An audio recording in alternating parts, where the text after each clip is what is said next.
The socio-cultural aspect of playing music is so important. It's partnerships that aren't business partnerships. And it's looking for older people that will give you the answers to the things you're naturally curious about.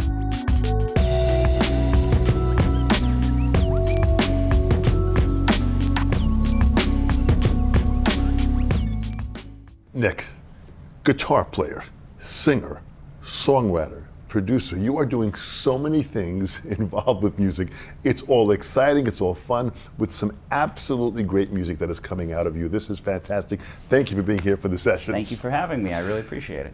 Tell me where this began for you. Where did music enter you, and where did you start to really realize that this is what you wanted to do? It's funny, when you list all those things, those feel so conscious, and I think the thing I always liked about playing music or being a part of it was the unconsciousness of it. Being around parents who consumed music but didn't play it. I always had a radio on. I always was paying attention to all these songs while the adults were having a good time. And as I've gotten a little older, like reflecting, I think as a kid I really wanted to figure out a way to relate to adults early on. So I was trying to figure out what was this thing that captivated their attention, but I wasn't the thing captivating their attention, you know. When you'd be at my dad was a fireman, you'd be at a firefighter party, everybody was like dancing and having a good time. And I think that really made me want to pick up an instrument and probably participate. My dad was also a firefighter, and there were many, many parties that they had, and a band that I had, we would play for them, and they were great. They were a great crowd because they danced, they were involved with the music, they were really, really down to earth, and in the core of music, that was a very, very good influence that you had at that young an age. Yeah. One of my earliest interactions with playing or performing was they would have a hired band, and I actually used to sit by the drummer. Because when you're a kid, especially, you know, I was born in 1986. On MTV, it's always the singer or the rapper or the front person or the guitar player. And when you start watching a band performing together, you understand it's sort of like a minor social unit. And the ecosystem of how they have to work together to actually like get it across to the audience was something that was really interesting to me. And I wanted to understand the mechanics of it. How beautiful. Who influenced you? What was the early stages of bands that you listened to? It was all from my parents. It was, you know, what I considered like breathing air, drinking clean water. And now when I travel abroad, I realize that some people didn't grow up with, you know, Van Morrison, Aretha Franklin, Creedence Clearwater Revival, the Kinks, all these kinds of rhythmic R&B based bands and performers. And then as I was getting older, getting involved in like subcultures through cousins or older kids I grew up with, that was kind of the era of independent music becoming a big hit, or crossing over, so to speak. I didn't really care much for Nirvana, but a lot of those rock and roll bands seemed to tell kids that you could kind of do it yourself and not be polished, sophisticated product, you know? Did you start taking lessons? Did you start learning guitar? So I started on trumpet. My parents, I think, wanted me to have a good education that was well-rounded, and that involved probably a future in a marching band. And I played trumpet through elementary school, but my dad had a guitar that he didn't really play from his teenage years, and it was always in a closet or somewhere. It's kind of a common story, like you're 6 and you pull this thing out when nobody's around and you open it and you just look at it for an hour, too scared to touch it because you're sure somebody's gonna realize you've been messing with their instrument. And after about a year, I remember talking to my folks and we went and traded my trumpet in and I started guitar lessons, which helped with a lot of the fundamentals, but it was funny because there was this socio-cultural divide between the teacher and myself and sort of my friend group. He was a metalhead. So he considered a lot of my taste unsophisticated. But, you know, bless him, he was working with a bunch of 9 to 15-year-olds every day. So I don't know what was going on the rest of his day when he got me. So were there other guitar players that you listened to musically that you were influenced by? You know, it's funny, it was like the alternative rock boom had happened, but that was mashed up with a lot of classic recordings. I wasn't really aware of eras then. So it was everything from a band like Weezer or Superchunk that was on K-Rock to hip-hop or soul samples that I heard on the radio. Yeah. And then also all this other stuff that my folks were playing. So it was like Don Covey on Aretha Franklin's records, which it took me 3 years to figure that out. Or again, John Fogerty, Early on, I really liked the economy of Steve Cropper. That was somebody that I realized going into my adolescence. I was intimidated by pyrotechnics, and I liked personality and serving in a band much better than, say, a Jimi Hendrix or a Jimmy Page type. I was around a lot of young guitar players, and they all seemed to want to impress people. And I kind of liked, again, the unit thing and songs. Those were really interesting to me. In the learning of the guitar, were there any specific guitar players that you felt were reaching you at a certain point? Funny enough, teenage Keith Richards. So my uncle gave me the first 3 Stones LPs right when I got into high school. And that was like a radical sense of identification. It is almost like when I read about the old days with the Beatles being on TV and everybody starting a band the next day. What the Stones taught me was that you can suck, but be cool and have personality, which is what I think they were taking from what I heard in Chuck Berry or Bo Diddley records too. All those Chicago R&B records were like really sloppy, but in a really personality, interesting way. And I think a teenage Keith Richards was like the liaison for me to engage with that world. So it wasn't that I saw him as an idol, it was just identifiable. Did you have any mentors when you were younger? I got really lucky in that I have, and I would say if I were to give advice to people that are young or trying to start out, it's the socio-cultural aspect of playing music is so important. It's partnerships that aren't business partnerships. And it's looking for older people that will give you the answers to the things you're naturally curious about. So for me, there was a recording engineer named Mike McHugh who ran a studio that was 10 blocks from my parents' house. And I could go there on my bike before I even had a driver's license. And he's somebody that I use everything I ever learned from him to this day. And I've worked with him on several records. I made my first record with him. I did a lot of my first professional work with him, but I did meet him when I was 15 years old. Beyond that, there was a saxophone player named Ira Rabone, who was sort of a link for me to the older, less rock and roll world of arranging and performing. He was in quite a few sort of like rhythm and blues show bands in the 60s and has some collectible records, and then in the 70s and 80s was working with sort of dance and modern soul acts. And so working with him really helped me figure out voicings and a lot of these records that I was listening to, but nobody was around to explain to me, like how they worked. What do you think, as a mentor, what do you think these mentors saw in you? Well, Ira has told me that he sees that I'm a musical kid. And he's somebody who has worked in music education. I think it was maybe a very iron will to figure out what it was that I wanted.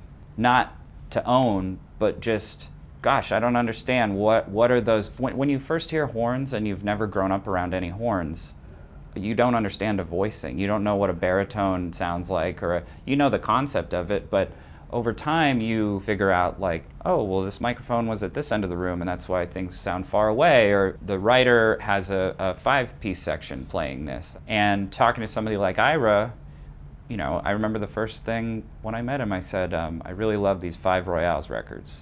And he goes, how do you know about this? And then he's like, okay, well, you want to stack it. And I didn't know, I'd never heard that before. I will still be in a session and say, we need to stack the voicing on the, you know, that type of thing. And these are terms that you're playing with musicians, you're meeting musicians, you're now playing in different bands, and you're starting to acquire all this information. Yeah, being in a series of garage bands, like just bands of 4 of your peers who can barely play for all of my youth, was you're all learning together. And that's another kind of partnership that you pull each other up. You pool all your knowledge, and if one person knows a little more about this thing, then they're throwing it in the pot. It's not a unified and alienated sort of dynamic. And I think that that's kind of the way that you end up building out into mentoring other people even. What a great feeling of being able to play with musicians and feed off of them and start something and maybe go someplace where you didn't know you'd be going. Yeah. But all of a sudden you're there. Yeah. Well, that's what music is. That's what I love about performative arts. If you're doing it as an ensemble, you all create something together that wouldn't have existed if you were trying to just do it alone. Absolutely. That's the true definition of the word synergy, where it really starts to happen bigger than what we could have expected. Mm-hmm. Where did the songwriting come in? I mean, here you are now starting to write some songs. When did that start?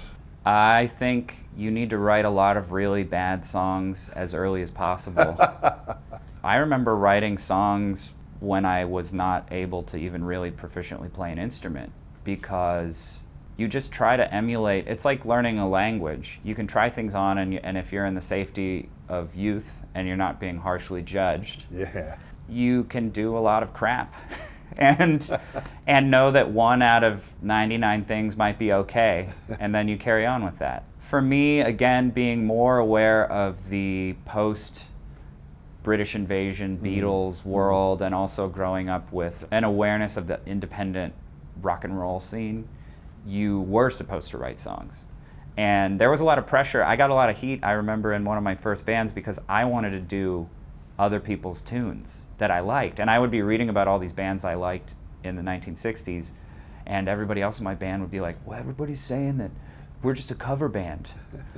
And it's like, well, the Rascals were doing Mickey's Monkey by the Miracles, you know?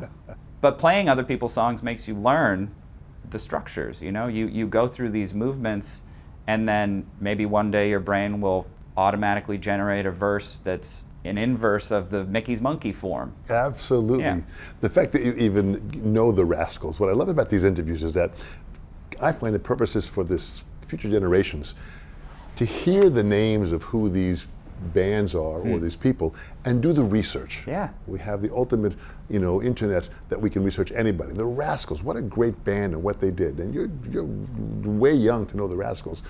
How'd you discover the Rascals? I was fortunate in that K-Earth in LA was still playing the Rascals. Now I think they play like Smash Mouth or something. I was just so curious. I would hear one group, and this was right pre-internet, and I would go to the library. And this is like something that I think is really significant and important to communicate to much younger people, is that music is not formalism. So the things I learned about these bands were legitimately me just following my imperative and feeling like I was cheating my mom by not getting a book on science. So then I'd read about all these groups that had hits, at this period of time, or were part of a collection of the greatest of '66, or some producer made them, and I think that following your natural curiosity, it doesn't have to have a rigorous or rigid path. Yeah. Time's all gone. You're preparing for this, your debut album, you're writing songs, you had to put this all together. How'd that all come about? That was a very wild time for me, because I actually had settled on the fact that I wasn't going to be playing music professionally. And of course, I've heard a couple other people say this, where their careers start when they let go of the notion of it. But I had been in these high school bands, we did some recordings, we had taken 1 or 2 meetings with small labels, we'd been offered a festival in Italy to play, and none of our parents would let us fly by ourselves. And I went to college, and it was this feeling of like, all right, it's time to get real. And I fooled around with music all in San Francisco for those years, but it just really didn't feel like a pragmatic decision to pursue it. I've had a really fortunate career in that now I work with all these kids who did go into music education, like amazing drummers who went to Berkeley, or like a horn player who went to Juilliard. I recognized that I had such a different background that I came around to having a career through the back door. Yeah. I wrote 2 songs, and I tricked myself into recording them. It was this thing of like, all right, I hang out at this record shop, I have a bunch of friends who kind of are on the periphery of this very niche vinyl subculture of 45s, not albums, which seem really easy to make, because all you got to do is write one song. And I made that, and it really took off. Like, a lot of people started buying it from me, and to me it was all motivated by the things I had been in love with growing up, which was reading about the audacity of Jim Stewart starting Stax Records. It's humility. It's a very small scale approach. It's not, I want to have a career and I want to make an album. It was making a 45. That took off, and suddenly I found myself in a town where there was demand. People were asking me when I was going to play, and it kind of fell into place. It was all these different players, and I had all these songs in me that just came out in 3 months. And within that period of time, I had, between September and December, I had 9 songs and a 9-piece band that had all just sort of like, it was like centrifugal force pulled everybody together. And of course, I went back to the studio that I grew up around and worked with my mentor, Mike McHugh. Beautiful. And I made a record that we really bashed out, but I still stand by it. It's a nice testament to my youth. That is beautiful, and the fact that you put that effort into it and all of that hard work that goes into it, because it takes time to put together and produce and record. What was the experience like by doing that? Well, it was sort of this feeling of practicing your baseball swing in your bedroom for 10 years and then somebody finally puts a bat in your hand. Like, everything felt really natural to me right away. Not that I have any like gift at it, but it was just, I've read about miking techniques and I've spoken to people like Mike or Ira. Again, it was a collaborative effort. It's not like I'm a genius, I have a vision, but it was this energy that kind of orbited around me at the time, and it would just be like, we're gonna put the drums there. We're gonna put the horns there. That sounds good, you know? It was, again, just a lot of intersections all at once. Production is so terrifying to me sometimes if I sit and think about it. But when I've been in situations, it's kind of like you go into a survival mode and follow a lot of intuition and natural experimentation. Of course, I think I make pretty conservative music. Like, I'm not somebody who fools around on Pro Tools at all. So that was something else where I know what I wanted. And so it was very easy for me because I recognize when I've worked with people lately, there's a plethora of possibilities that they could go down. But to me, my mind usually just hears one or two options, so it makes it very easy to select what I'm going to do. Boy, it sounds like you had the trust and confidence in yourself to surrender to your talent. Which is kind of like what it sounds like you did. You just kind of surrendered to... Yeah, and I made everybody else too. Yeah, and yes. Well, I think once everybody surrenders to the cause and to the bigger picture, that's when the synergy really begins to happen. Again, that's where you're serving the song. That's what I think I learned from watching that band when I was a kid and they were playing for the Firemen. Yeah. If a drummer decided he wanted to like change up the song too much, he's going to make the singer really uncomfortable, and then everybody's going to be really mad they're playing Mustang Sally the wrong way, right? Like, that, I think, is kind of the concept that I have. Yeah, beautiful. So how long was it after the album came out and you did it that you started preparing for Holly the Second? Well, the first record was pretty turbulent because what it was a lot of promotion. I think every artist goes through that period of, oh, we have to play 70 shows, we have to fly all these places, and when I say fly, I don't mean like in a jet, I mean in an economy where you're next to your drummer. People are sick, and it was very trying for all of us because we were all really young, and I also think a lot of my band at that time hadn't ever been on the road, so you're all learning how to function together. We had gone from being a local ensemble in San Francisco to being an internationally touring act really fast. And the internet was ramping up the way that you promote, so it would be all these interviews and content generation and all that sort of stuff. And it really felt like the 2 years after that flew by so fast. And during that time, you know, there were quite a few really, really challenging moments for me that were almost like borderline tragic in terms of like misunderstandings with players on what they had expected in terms of like how much money they would be making, how much money I make, how much money the business makes. And things like Mike, his studio shut down because he was facing some economic challenges. So I went out in the world expecting I was going to come back and make, you know, in the meantime I had produced another album by the Alalas, which is one of my favorite records I've ever worked on.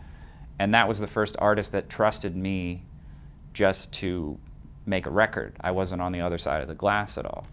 And I was like, cool, the next 10 years of my life, I'm here in the distillery every 6 months making a record, whether it's mine or somebody else's, and I get home and suddenly Mike's fallen on really hard times and the studio's gone. So I had to pivot and find a whole new home, and that was what Holly really was trying to get to another space that felt comfortable for me to work in and adjust, because again, I was afraid maybe that old studio was my security blanket from my childhood and I wouldn't be able to do it again anywhere. But really, making the second record was growing into a new space. So you have the balance of this artistic ability and writing and performing, and then you have the other side of the business side to make this all happen. How do you balance those two? Deep compartmentalization, I think, because the business side will interfere with your creative side. And that's kind of the first 2 years were me trying to navigate how to really keep those two at opposite ends of the room from each other in my brain. Yeah. I played a show with Booker T. Jones. It was like one of my first shows in LA, and I was making my first record, and he's sitting with me, and we chatted for a while, and we found out we both were attending San Francisco State at the same time.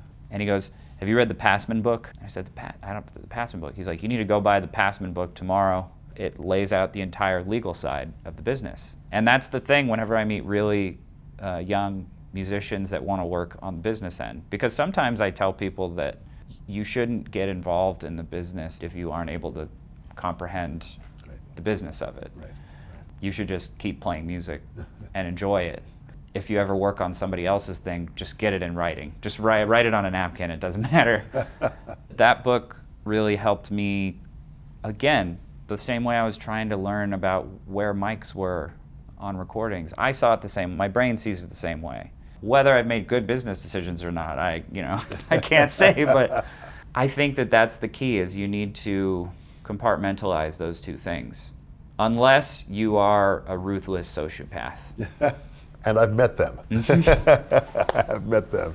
Yeah. You went on to, this is the game with the popular PlayStation. You got involved with commercials for Acura and Lexus.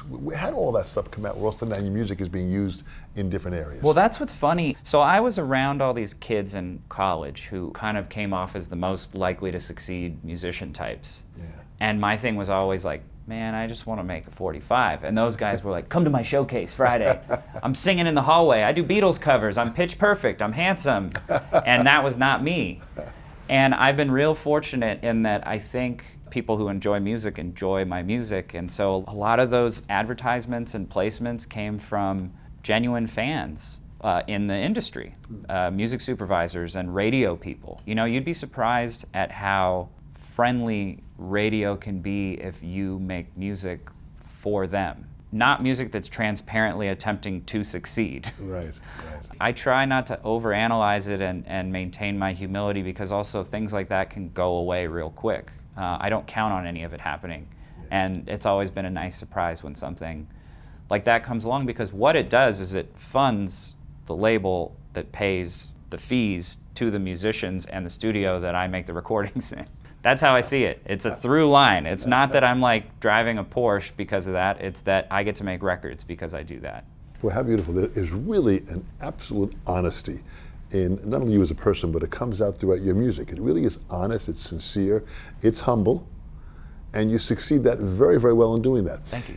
In closing, what would you say to this younger generation that's musicians and artists that are trying to put their life together through their music? They have a talent and then maybe they don't have the confidence yet. What would you say to them? Everybody's going to tell you to be patient, which is true, but you need to have really, really honest conversations with yourself before you interact with anyone else to know what you really want. That could be what you want to express, how you want your songs to feel, who you want to work with. Like all those things you have to know before you put your hands out to ask to be a part of something. And beyond that, I would say also never underestimate everyone around you, because your community is what's a part of your creativity. Some of the people that I've met, I didn't know 11 years later they'd be playing on my latest album. There's a guy named John Anderson who I have on guitar on my new record, and we met when we were 19 years old because he was dating my ex-girlfriend's friend. He was in all these groups that I kind of knew of. I didn't really like any of their music, and he's one of these people that just never went away. And when the time came, we just wrote 2 new tunes that are some of my favorite work I've ever done, and you would not be able to tell the 21-year-old me that I would be writing a 31-year-old song with him.